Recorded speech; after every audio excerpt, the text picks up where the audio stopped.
енді жүрісі шынымен де өзгерді. Шамдар да сөнді.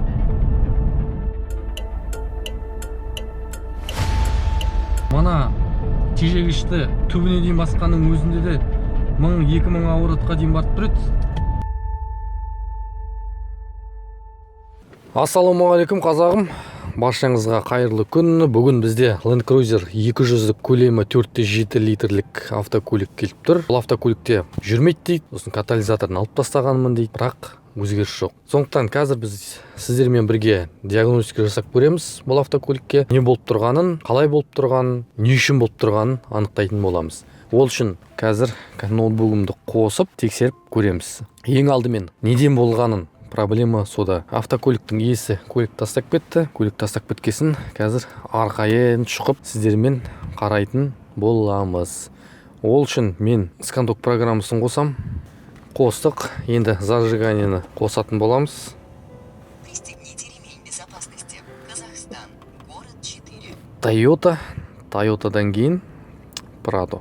Land Cruiser Prado деген кіреміз. Ол үшін бізде 4,7 болса GPS-система активна. Триурфы екен.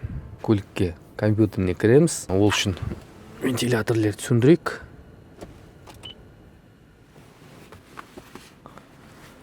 Екі 2007 жыл деп тұр бұл жерде. Реле насоса система продувки катализатора деген ошибка жанып тұр екен. P0418, P0504, P2445 деген ошибкалар жанып тұр. Бұл ошибкалар нені айтады? Бұл ошибкалар катализатордың қасында труба бар, EGR клапан сияқты. Мысал үшін выхлопной труба дейді ғой, глушитель жанған ауа шығып кетеді. Соның қасында труба болады. Труба қайта қозғалтқыштың қасына барып, дроссель заслонкіде ыссы ауа клапаны болады сондай.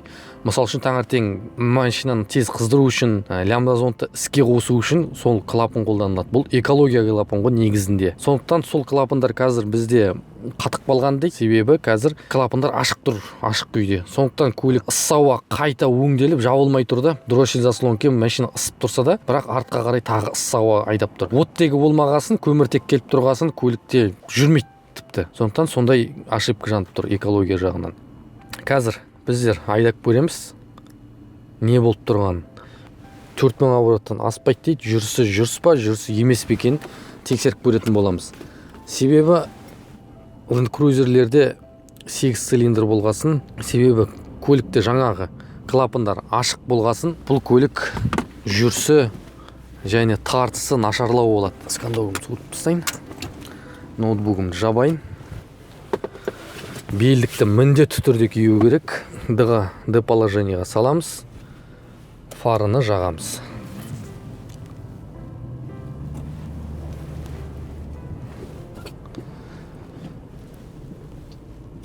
Бісміллә. Оң жағымызда, сол жағымызда да көліктер бар. Мен разгон алуға сенбей тұрмын, себебі жаңа клапандар ашық күйде қалса көліктің тартысы нашарлайды. Сондықтан обгонға немесе орнынан тез қозғалуға мен қатты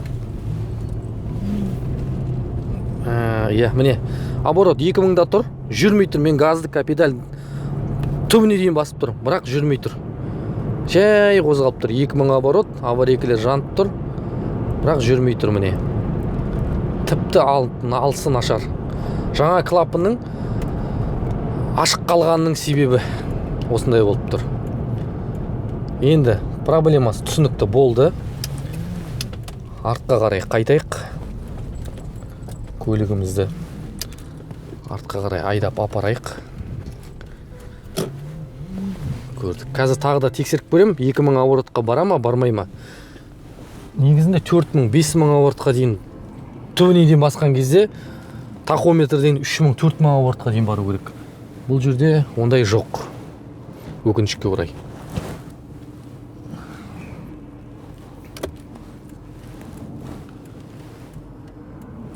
Көліктер көбейіп кеткен бе?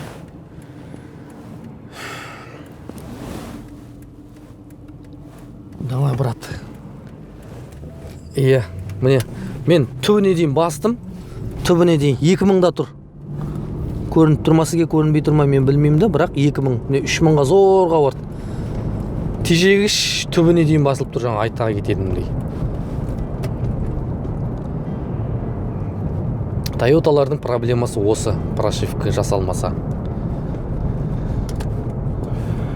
Дос автосервисімізге барайық, артқа қарай. Мен енді воротын ашып, ішіне кіргізетін болам. Көлікті прошивка жасау керек, міндетті түрде. Жасалмаса, өкінішке орай 8 цилиндр, қазір 4-7 объем, 1-6, 1-5, матизбен бірдей. Матизда ауысып кететін шығар.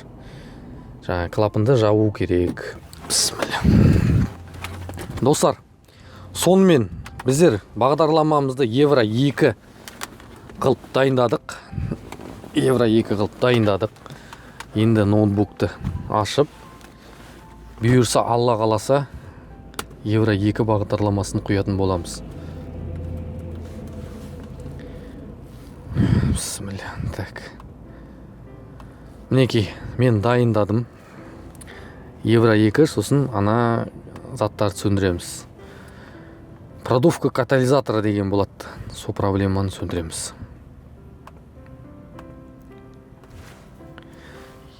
Достар, мен бағдарламамды дайындадым. Евро 2 қылып. Бұл өзі Евро 4, бірақ Евро 2 қылдық.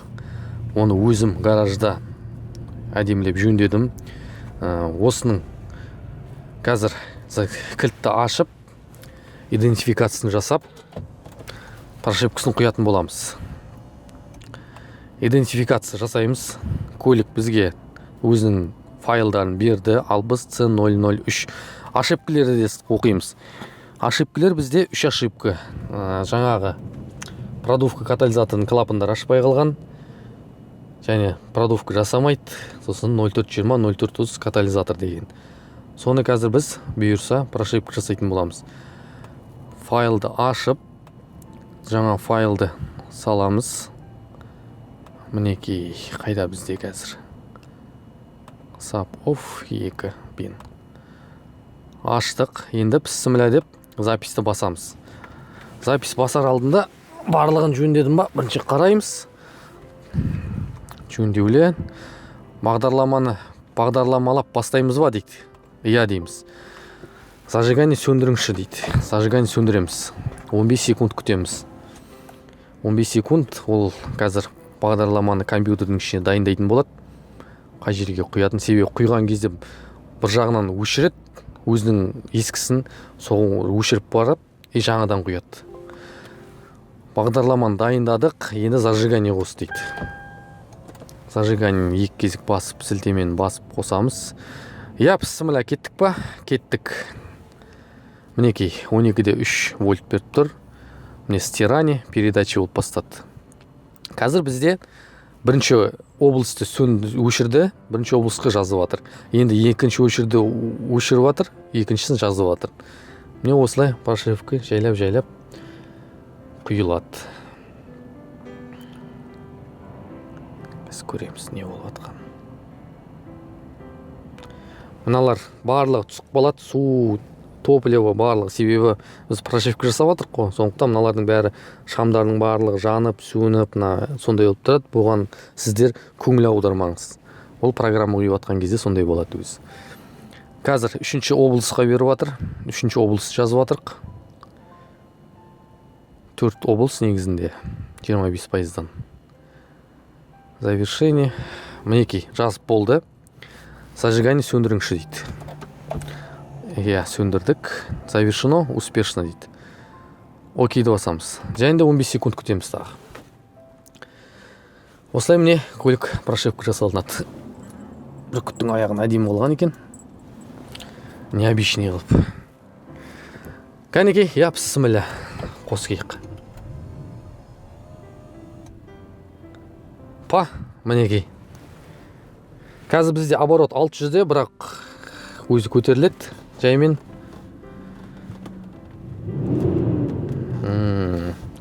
Ошибкасын оқып бөлек. Чтение. ошибка бізде жоқ дейді. Сонда да өшіріп жібереміз. Өшіріп болдық.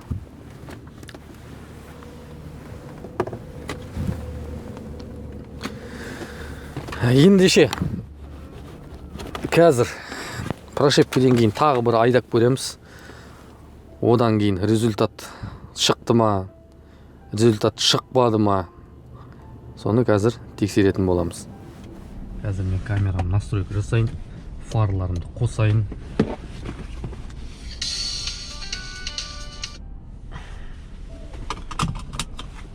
Фарларымды қосайын.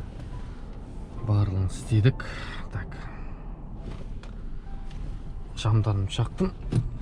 Я, бісміллә, кәнекей.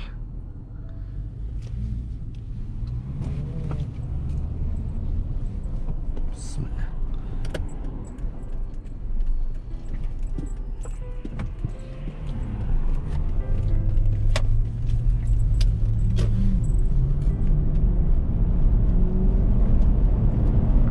Міне, ауыры 4000-ға дейін барады. Ауыры 4000-ға дейін барады. Міне енді жүрісі шынымен де өзгерді. Шамдар да сөнді.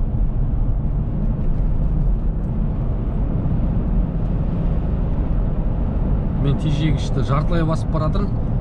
Бұл автомат қорапша берілістерді. Бұл автомат берілістерді жылдам салып жатыр. Мана тежегішті түбіне дейін басқанның өзінде де 1000-2000 оборотқа дейін барып тұрады. Зорға дегенде аварийный режим қосылып. Қазір біз прошивка жасап болдық. Прошивка жасап болғаннан кейін баянның жолына айдап көретін боламыз. Ол көп уақыт алмайды. 5-10 минут.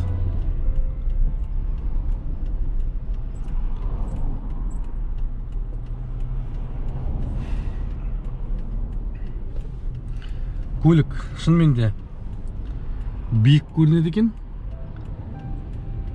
Айтпайсың, 9-10 жыл болған көлік деп. Барлығы, кожасы барлығы орында тұр.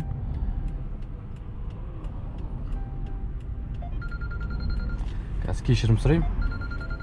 Келіншегім соғып жатыр еді. Қазір отчет беретін заман ғой. Бермесең тағы да болмайды. Сол. Осылай мне прошивка жөнделеді. Прошивка жөнделіп құйылады. Ешқандай программды түрде, ешқандай физикалық заттарды алмаймыз. Осы прошивканы құйдық. Енді ошибка жанғанша дейін жүріп көреміз.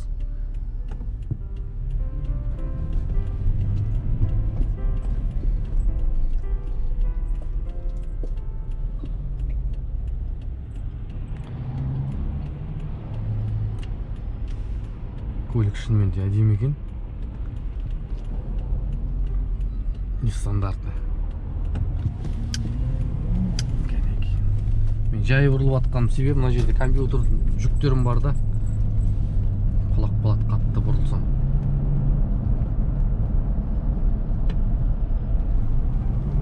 Мен до конца бастым.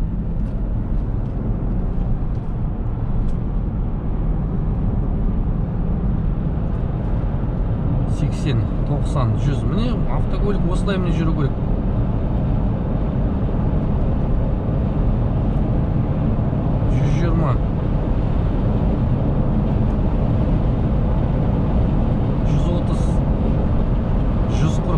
Барлығы жасап тұр. Жаңа хозяинның айтуы бойынша 120-дан аспайтын еді дейді. Тежегішті басқанда. Бірақ барлығы тіпәлеме жасап тұр. Бізде мобил сервис деген қай жерде? Мобил сервис осы жерде екен. Иесіне апарып тапсырайық, айдап көрсін. Сосын мені дос автосервиске апарып тастасын. Бұл кісілер.